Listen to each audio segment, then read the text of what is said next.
My name is Patrick Lacher. I was diagnosed with diabetes at the age of 9. When I was the corporate chair of the JDRF walk, and we'd had both of the kids be on the walk teams to generate some fundraising, be active participants, because we thought it was important for the boys to learn that and be part of it. Coincidentally, right around the same time, Mary Sue and I noticed some things going on with Patrick. He was getting up in the middle of the night to go to the bathroom a lot. And we started noticing that he was just in general going to the bathroom a lot, and it had us a little bit worried. Recognizing the symptoms as a diabetic, I called my endocrinologist, asked him about it, and he said, you know, why don't you just take a fasting blood sugar, use your glucometer, check him in the morning and see what's going on. I think his fasting blood sugar the next day was 165 or 170. So I called my doctor back and he said, yeah, at a fasting blood sugar of 165 or 170, he's definitely got diabetes. When I was diagnosed, we first went to the general practitioner, and pretty easily they told us that I was diabetic. So we went down to our children's hospital, and I ended up with a great team of diabetic educators, a wonderful endocrinologist, and they really helped me through it. They were very nice, they were very supportive, and they managed to work me through it in a way that didn't quite seem to make it so oppressive, but I did come home with a healthy sense of respect for how dangerous and life-altering of a disease that this would be.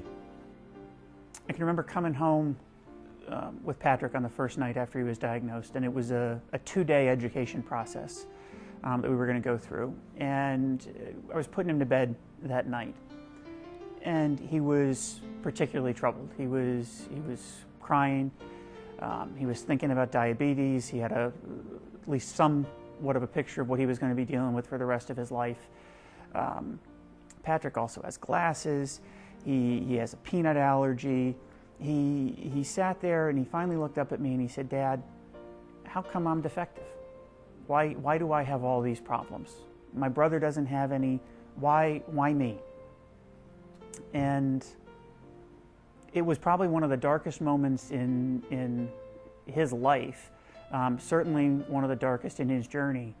I thought back to my drive in between my doctor and my new endocrinologist, and I understood his fear. I understood that diabetes is hereditary. I knew where he got it. And it was a struggle to find a way to give him comfort. I told him we'd fight it. We'd fight it together. We'd work through it. And that's what we were going to do. The next morning, the second morning, Mary Sue and I were up for breakfast, and we were ready to go back for day 2 of training.